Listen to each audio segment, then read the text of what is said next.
အခုကျွန်တော်တို့ကနောက်ထပ် topic တစ်ခုကိုကြည့်ကြတာပါ system of linear equation မှာအဲ့တော့ system of linear equation ဆိုတော့ဘာလဲဆိုတော့ linear equation တွေတစ်ခုထပ်ပို့ပြီးတော့ပါတဲ့ကောင်ပေါ့နော်ဒီ wiki မှာပြထားတဲ့ဟာဆို linear equation 3ခုပါတယ်နော် unknown 3ခုနဲ့ linear equation 3ခုပါ linear equation တစ်ခုစီကဒီမှာပုံမှာ plane တစ်ခုကိုစားပြုထားတယ်အဲ့တော့ plane 3ခုဒီစုံတဲ့နေရာလေးက x y z ဒီ intersection ဖြစ်တဲ့တန်ဖိုးပေါ့နော် x က1 y - 2 z - 2ပေါ့ဟောနော်ဒါ system of number of linear equation ပေါ့နော် linear equation တွေအများကြီးပါနိုင်တယ် unknown တွေအများကြီးပါနိုင်တဲ့ system ပေါ့နော်ဒါပေမဲ့စိတ်မပူပါနဲ့ကျွန်တော်သင်ခန်းစာမှာတော့ဟောနော် system of two linear equation ကိုပဲလေ့လာပါလွယ်ပါလေဒါတွေကကျောင်းတော့ကကျွန်တော်တို့တွက်ခဲ့ဘူးတဲ့ဟာလေးနဲ့အတူတူပါပဲเนาะအဲ့တော့ system of linear equation မှာtwo linear equation ပေါ့နော် unknown နှစ်ခုပါတဲ့ကောင်ကိုကျွန်တော်တို့လေ့လာကြည့်အဲ့တော့ဒီပုံမှာဆိုရင်အခုvector x ရယ်vector y ရယ် vector x က -14 to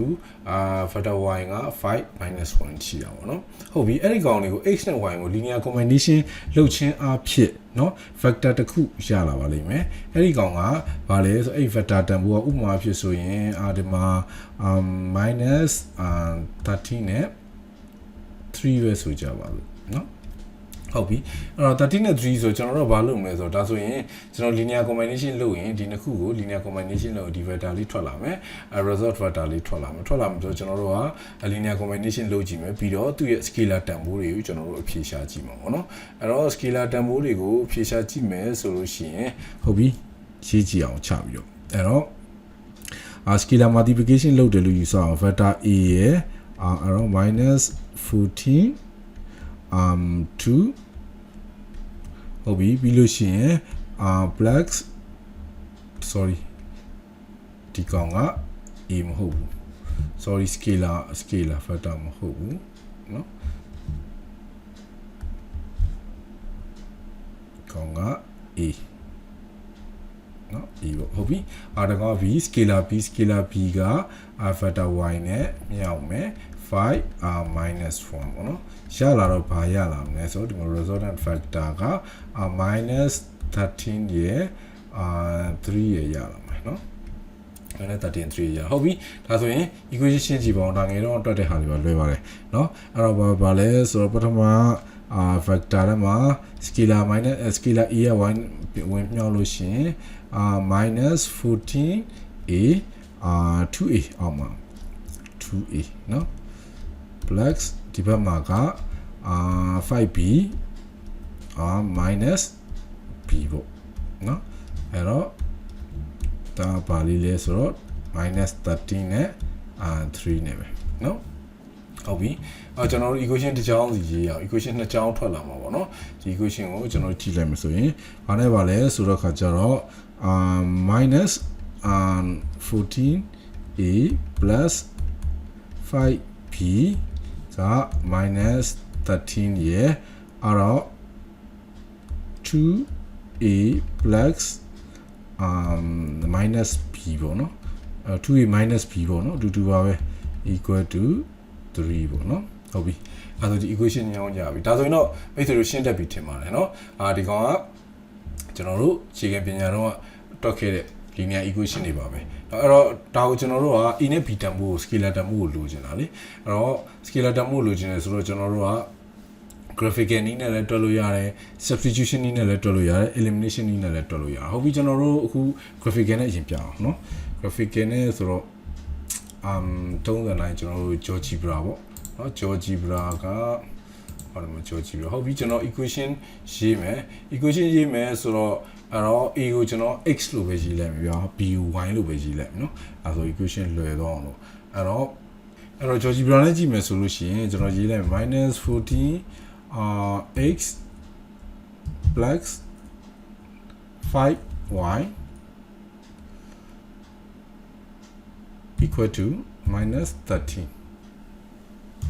ဟုတ်ပြီ equation တစ်ချောင်းရပြီနောက် equation တစ်ချောင်းနောက်ဒီကောင်လေးအကြောင်းလေးပြောင်းလိုက်မယ် setting color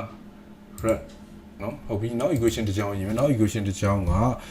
2x နော် a ကိုကျွန်တော် x နဲ့အစားထိုးလိုက်မယ် b ကို y နဲ့အစားထိုးလိုက်မယ် 2x minus y equal to 3 okay ဒါလေးတော့ color လေးကို နော်ထားလိုက်ပါတော့ဟုတ်ပြီအဲ့ဒါဆိုတူနှစ်ခုဒီမှာဒီ line နှစ်ခုနော် equation နှစ်ချောင်း line နှစ်ခု intersection ဖြစ်တဲ့နေရာလေးရှိတယ်ဟော intersection ဖြစ်တဲ့နေရာလေးကိုကြည့်ရင်x component က0.5 ရှိပြီးတော့ y component က -4 ရှိပါတယ်ဒါဆိုရင်ဒီကောင်က x က 0.5 ပေါ့sorry a က 0.5 ပေါ့ y က -4 ပေါ့ဒါက graphical နည်းနဲ့ကြည့်သွားတာဟုတ်ပြီ graphical နည်းနဲ့ကြည့်ပြီးနောက်တစ်ခါတွက်ကြအောင်လို့เนาะတွက်တဲ့နည်းနဲ့လည်းတစ်ခါလဲတွက်ကြအောင် substitution ကတော့လွယ်ပါတယ်ဒါအခြေခံပညာအထက်တန်းလေတန်းလောက်ကတွက်တဲ့ဟာလေးတွေပါအဲ့တော့ substitution လုပ်ကြည့်အောင် substitution ကအဲ့တော့ 2a minus b က3เนาะ 2a minus b က3ရေးကြည့်အောင် 2a minus b က3ပါအဲ့တော့ b ကဘယ်လောက်ရှိမှာတော့ b ကဘယ်လောက်ရှိမှာတော့ 2a minus 3ပေါ့ 2a minus 3အဲ့တော့ကျွန်တော်တို့ဒါကို equation 1မှာအစားထိုးကြည့်မယ်ဆိုလို့ရှိရင်အဲ့တော့ minus 14a plus 5 2a minus 3ဒါကဘယ်လောက်ရမလဲဆိုတော့minus 13ရမှာပေါ့နော်အဲ့တော့ minus 14a plus 10a minus 15က minus 13ဟုတ်ပြီနော်အဲ့တော့ minus 4a ကဘယ်လောက်ရမလဲဆိုတော့2ပေါ့နော်2ရပါလိမ့်မယ်အဲ့တော့ a equal to ဘယ်လောက်ရမလဲဆိုတော့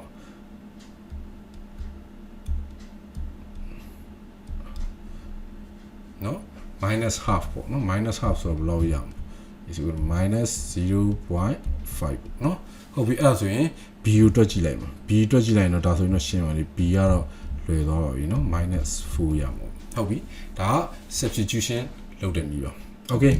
နောက်ထပ် elimination နောက်တစ်နည်းကြည့်အောင်ကျွန်တော်တို့ရှိသမျှနည်းတွေရသလောက်เนาะကျွန်တော်မှတ်မိသလောက်ပြပြီးခဲ့မယ်ပြီးရင် calculator နဲ့ပါတော့ okay ဟုတ်ပြီအဲ့ဒါနောက်တစ်ခါထပ်တွက်မယ်နောက်တစ်ခါထပ်တွက်မယ်ဆိုဒီတစ်ခါကဘာနဲ့တွက်မလဲဒီတစ်ခါက elimination နည်းနဲ့တွက်မယ်အခါကျတော့ equation 2ကိုကျွန်တော်ဘာနဲ့မြှောက်လိုက်9နဲ့မြှောက်လိုက်เนาะ9နဲ့မြှောက်လိုက်မယ်ဆိုရင်ဘယ်လိုဖြစ်သွားမလဲဆို equation 1ကတော့ minus 14a plus 5b equal to minus 13ရပါမယ်အဲ့တော့ equation 2ကဘယ်လောက်ရမလဲဆိုတော့ခါကျတော့ 10a plus 10a plus မဟုတ် sorry minus ပဲเนาะ minus 5b ပေါ့เนาะequal to 15ရမယ်เนาะဒါဆိုရင်တွက်ရတာလွယ်သွားပြီပေါ့เนาะဘာရမလဲဆို minus 4a equal to 2ပေါ့เนาะဒါဆိုရင်ခုနအတိုင်းပါပဲအဖြေက a က minus 0.5 ရမယ်เนาะအဲ့တော့ b နဲ့အဖြေချင်းအတူတူပါဟုတ်ပြီအဲ့တော့ဒီခါကျွန်တော် calculator နဲ့ပါတွက်ပြအောင်เนาะအဲ့တော့ calculator တွက်မယ်ဆိုရင်ကျွန်တော်စီမှာcalculator ရှိတယ်991 okay calculator နဲ့တွက်ပြရမယ် calculator နဲ့တွက်မယ်ဆိုတော့ဒီမှာကျွန်တော်991 is calculator လေးရှိတယ်ဆိုတော့အဲ့တော့ menu နှိပ်လိုက်မယ်calculate မဟုတ်သေးဘူး equation เนาะ equation ကနံပါတ်ဘယ်လောက်လဲဆိုတော့ a ရဲ့เนาะဒီမှာ a နှိပ်လိုက်မယ် a ဟုတ်ပြီSamuel equation เนาะအဲ့တော့1ကိုယူလိုက်မယ်1เนาะequation ကနံပါတ်တော့ n လုံးကနှလုံးเนาะ n လုံးနှလုံးဆိုတော့ဟုတ်ပြီကျွန်တော်အဲ့ဒါတွက်မယ်ကျွန်တော်ပထမဒီကောင်ကဘာလဲဆိုတော့ minus 14a plus 5b is equal to minus 13เนี่ยเนาะအဲ့တော့ရေးမယ်အဲ့တော့ minus 14 5 minus 30ဟုတ်ပြီ13ပြီးရင်အောက်ကဟာ 2a minus b အဲ့တော့ minus 1ပဲပေါ့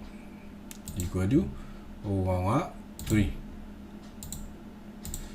ဟုတ်ပြီ h is equal to minus half y is equal to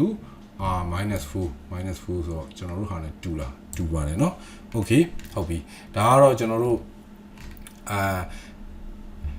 unknown နှစ်ခုပါတယ်เนาะ linear equation နှစ်ခုကိုကျွန်တော်တို့ simple ဖြစ်အောင်ရှင်းတာပါ system of two linear equation ပေါ့เนาะအဲ့တော့နောက်သင်ခန်းစာမှာဆိုရင်တော့ဒီလို linear equation မျိုးကအမြဲတမ်း solution တစ်ခုအဖြေတစ်ခုရှိမှာလားဆိုတော့အခုလိုပဲတွက်လိုက်တိုင်းအဖြေရနေမှာလားဆိုတော့နည်းနည်းစဉ်းစားကြည့်အောင် thank you